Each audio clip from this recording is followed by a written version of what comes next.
Biglang nagliyab mga kababayan si Gibo Teodoro. Tinawag na hipokrito yung China. Binabaliktad kasi po tayo. Pero anya Mr. Maravilla, si Sara Mao, napakaganda ng mensahe sa China. Naintindihan ninyo? Malinaw anya Mr. Maravillas? Chinese yung pakasalita. Pero anya Mr. Maravillas, lalong naging malinaw. Malinaw na, no? Malinaw anya Mr. Maravillas na minion. What? Pero ito mga kababayan si Gibo, galit mga kababayan si Gibo, umusok siya. Sabi niya rito, China hypocritical over WPS issue. Bakit anya Mr. Maravillas? Ano yung issue? Mamaya na mga kababayan. Click subscribe muna dito sa ating YouTube channel. And hit the notification bell para lagi po kayong updated sa mga kaganapan dito sa ating bansa. Like and share na rin po ninyo ng ating video.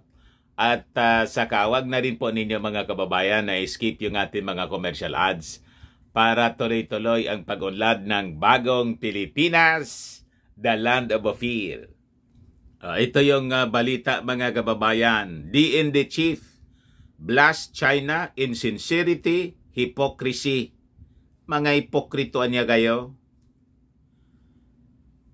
Ito yung magaling mga kababayan na Defense Secretary. Hindi po nagpapasindak sa mga Chinese. Di ba?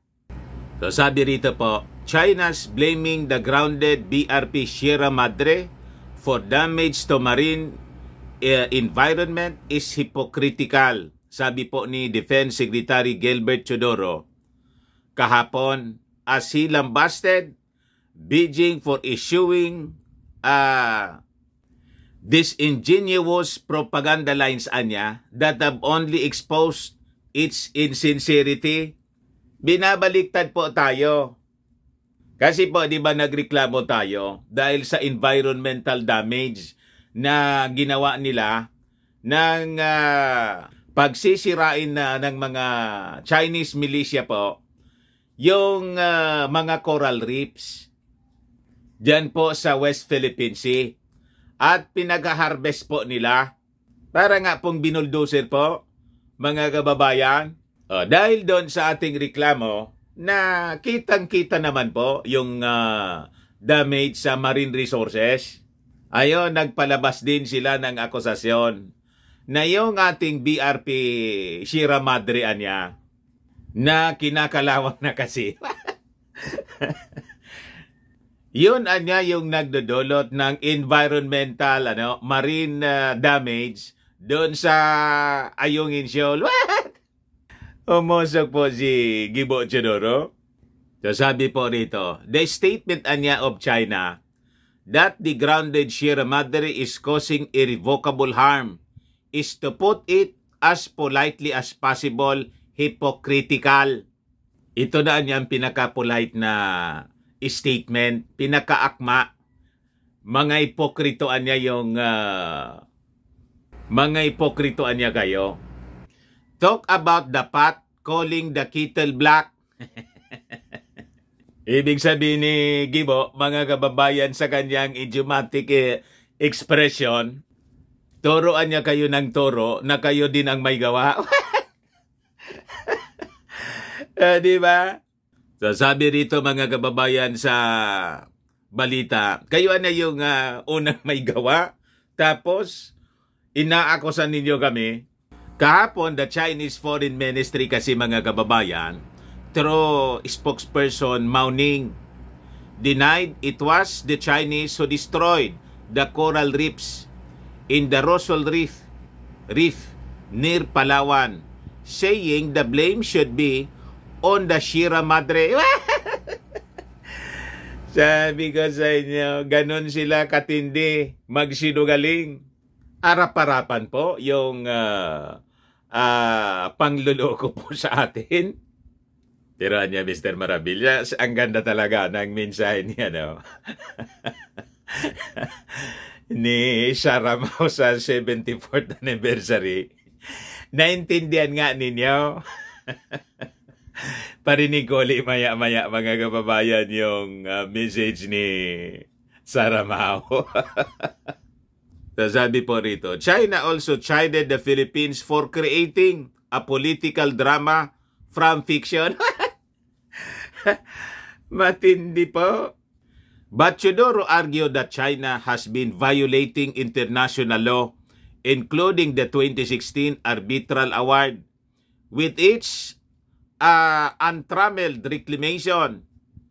reclamation activities in plunder of marine resources. Pinagnanakaw po, mga kababayan, yung mga corals. Kinamkam. Bakit natin sinabi na pinagnanakaw? Atin po kasi yon, territory natin. So, tayo yung may-ari. Parte ng ating marine resources yung pinagkukuha po nila.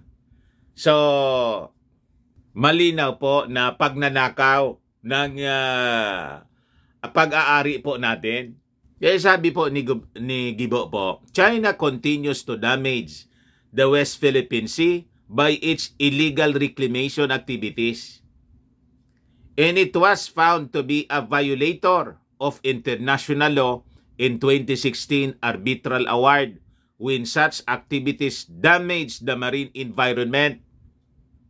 Probado na po mga kababayan, yun mismo yung nakalagay sa desisyon sa arbitral ruling ng UNCLOS noong 2016. Kasama doon, malinaw na malinaw yung marine damage na kanila pong ginawa. So he accused China of resorting to making false claims to defend its illegal actions in the West Philippine Sea.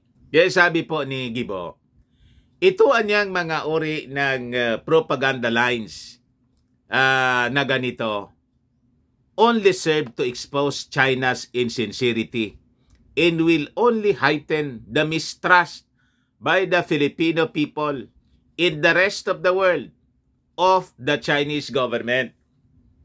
Hindi po kasama Mr. Defense Secretary si Sharamao kasi ang ganda ng kanyang mensahe sa mga Chinese. Sila lang nga yung nagkaintindihan kasi po salitang Chinese yung ginamit ni Sharamao. First time yata ito, mga kababayan, kung hindi tayo nagkakamali sa history ng ating bansa, ng ang isang sitting vice president, ng mensahe po sa Chinese government, sa salitang Chinese. Kaya sigurado po na full supports kay Inday sa 2028 yung mga Chinese. Maganda yung strategy po ni Inday, na mga handlers ni Inday, mga kababayan, para makuha niya yung tinatawag na endearment. The endearment of the Chinese people. Hindi lang sa mainland China, kundi yung mga Chinese dito po, Filipino-Chinese, na ang yayaman. Dito po sa ating bansa, siguradong lalong mamahalin po si Inday. So sabi rito po sa balita, the discovery niya by the Philippine Coast Guard of the destruction of corals in Rossel Reef came after the swarming of the Chinese vessels around the area. Kaya wala man pong iba na suspect. Sila man lang po yung nandoon. O sino yung kukuha? Alangan naman tayo. Sila yung naka-station na doon, ayaw nang umalis, yung doon na nga ng ilang mga senador, mga kababayan, na after the plundering na ginawa nila sa mga coral reef po, in other marine resources po, baka preload na naman ito sa reclamation. Magtatayo na naman sila doon ng artificial island. Di ba? Ganon ang ginawa nila doon, mga kababayan, sa itinayo nilang military base diyan sa gitna ng West Philippine Sea, sa South China Sea mga kababayan. Confronted with the discovery, Beijing claimed Manila's accusation have no factual basis. The Department of Foreign Affairs said it is waiting final assessment on the damage to the reef in preparation for the possible filing of a complaint before an international tribunal to make China accountable for damage to the environment at papagbayarin mga kababayan. Yan yung plano ng ating Department of Foreign Affairs. Kaya salute to you, DND Secretary Gibo Teodoro, sa matapang mong pagpaninindigan at pagbasag sa mga kasinungalingan na ginagawa sa atin ng mga Chinese. Pero si Inday po talaga, ang ganda ng mensahe. Ito pa, iparinig ko sa inyo yung from ABS-CBN News yan. ABS-CBN News. Hiramin ko muna po. Parinig natin muli. Pinarinig ko na to kahapon, mga kababayan, doon sa unang video natin. Pero because of this discussion, iparinig ko sa inyo, mga kababayan, yung statement niya sa China's 74th founding anniversary. Talagang mamahalin si Inday ng mga Chinese at ng Chinese government, mga kababayan. Talagang anak siya ni Mao Diggs.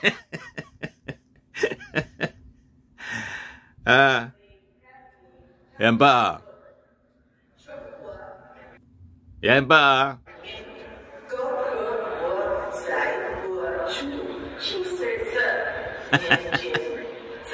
Che che cho cho che che. Ching ching chong chong.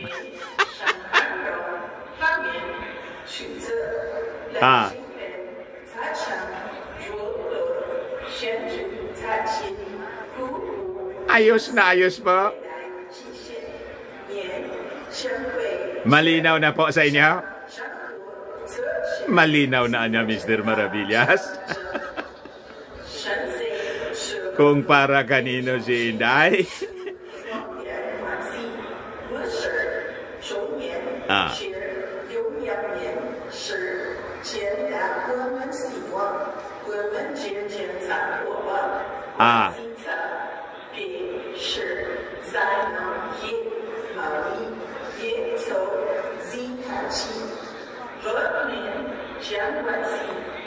Naintindihan na niya?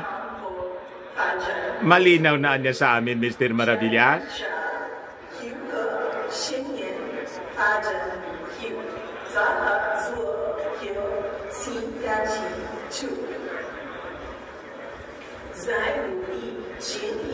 Mahaba po.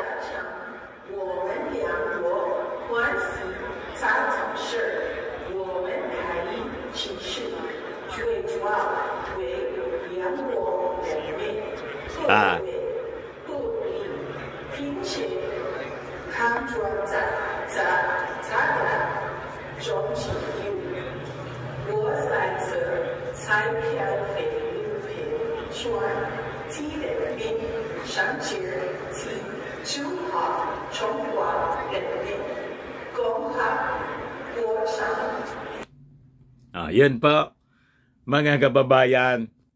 Talagang sinadya po ni Inday na magsalita siyempre sa salitang Chinese para lalong matuwa yung mga yung mga Chinese. So alam na ninyo. Malinaw na niya, Mr. Maravillas. Okay. Baga lang mga kababayan, gusto ninyo po itong itry. Firmax Firming and Lifting Cream. Pinapahid po sa mga pulses in affected area. Mayanan po sa paninigas ng mga kaso-kasoan. Ito naman po, Automax Radiant Serum. Sa mukha naman yung application. Anti-aging po siya. You will look 10 years younger than your age. Ngayon, sa mga cancer patients naman po, baka lang gusto ninyo itong itry. Ning siya red mix fruit drink. Hindi man po siya gamot, food supplement siya. Kaya lang, gawa siya mga kababayan sa goji berry. Ang goji berry may anti-cancer properties. Ayos, yung mga inquiries po ninyo, dumiretso na lang kayo sa aming messenger sa Facebook para masagot namin agad. Ayos po, ako po si Dante Maravillas. Bye-bye po. God bless.